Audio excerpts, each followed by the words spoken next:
It's time to be thinking about your final paper for your business law class. I wanted to take a few minutes to go over some of the parameters for the assignment. It probably will be your most difficult assignment for the course, and part of the difficulty is finding a topic to appropriately research and then use as the subject for the essay. So I want to bring your attention to the section of the course that shows the final paper. Yours will look a little bit different than this, but look for a tab that says final paper, and there will be a few sections in there. The first is going to be a discussion board, which I will also put in the content for the appropriate week, of choosing your paper topic idea. There's going to be a discussion board, and what I would like for you to do is to post your topic idea. It has to be approved by me. Your classmates have to see it. I only allow one idea, per term. So I don't want any two students doing the same paper or researching the same thing. I want to give you some advice here. Do a little bit of research before you choose a topic and propose a topic to me. So we'll go over some of the parameters for the paper, and this will give you an idea of how best to do that. So again, here I am in the final paper section. There's a discussion board. There will be a Turnitin plagiarism check test folder that you can submit to make sure that you're paraphrasing appropriately. And then here are the parameters for the paper. It will be worth 150 points. You may choose a topic or in one of 5 different areas: contract law, tort law, intellectual property, bankruptcy, or wills and estates. Do not choose crimes.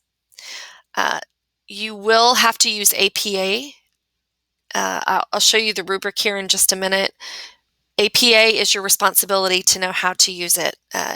Definitely at the minimum, running head, page numbers, level 1 headers. You do need to use background, cases, argument, alternative viewpoint, and conclusion as headings.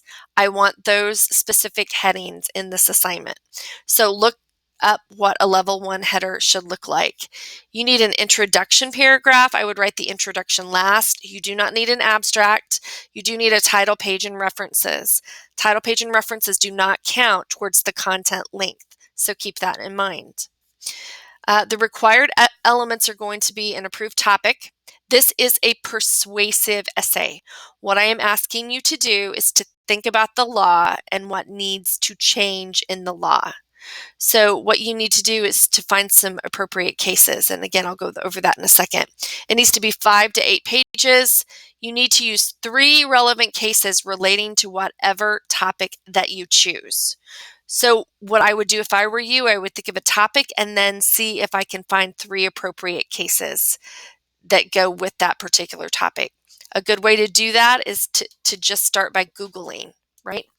To give you an idea of some of the different topics that have been used in the past, one was double standards for the alien tort in relation to corporations, fair settlements and class action lawsuits, non-disclosure agreements in sexual harassment cases, intellectual property and fashion. There's lots of different cases. Now, you can't use any of those examples. You have to come up with something on your own. Think about things that interest you. Think about specific industries or specific topics that are in current events right now, and try to find 3 cases that relate to that particular topic. Maybe it's in different states. Maybe it's in different industries. I don't know, but try to find something that interests you, because this could actually be an interesting assignment if you approach it with something that interests you. So get your cases first and then submit that idea. Again, I will only take 1 per student on any particular idea.